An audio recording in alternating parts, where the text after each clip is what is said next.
actually a dictator yet, but his dad is. Kim Jong-il is still waiting on his turn to be dictator, but meanwhile, he's obsessed with movies. He's seen them all. Even though North Koreans aren't really allowed to watch international movies, Kim Jong-il gets to, because, he's the dictator's son. And as he gets more and more involved in the government, he takes over the entire North Korean movie industry. And he decides he wants to make some changes. He wants to make films that'll have an international appeal. And that is when he gets a crazy idea. He had heard that a movie studio in South Korea had recently been shut down by the South Korean government, Shin Studio. And so he gets this idea to kidnap Shin, drag him to North Korea, and force him to make movies for them. So, how's he gonna do that? Well, first, he needs to kidnap this woman. Her name's Choi.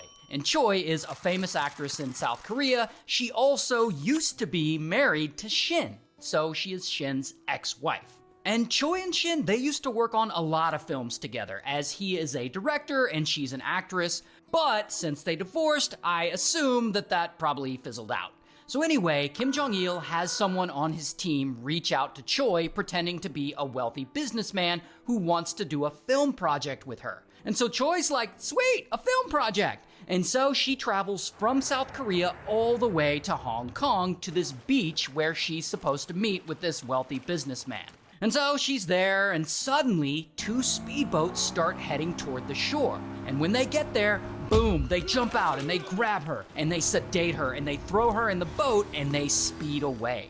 A week later, that boat arrives in Pyongyang, North Korea, and Kim Jong-il is there. And he greets her like she is an honored guest, not a kidnapping victim. And he puts her in a luxurious villa that is, of course, guarded 24/7. And he takes her on tours, and this is nice and all, but of course Choi is freaking out because she still has no idea why these guys kidnapped her. Then, 6 months later, Shin travels from South Korea over to Hong Kong to look for Choi.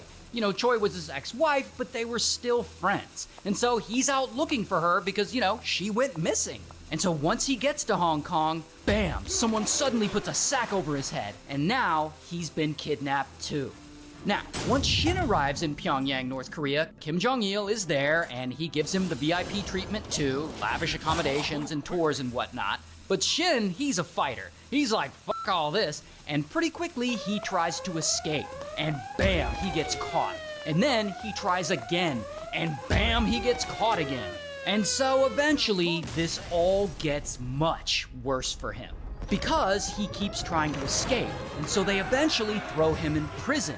And while he's there, they force him to watch North Korean propaganda as they are trying to indoctrinate him. And during this prison time, Shin and Choi, they never hear about each other. They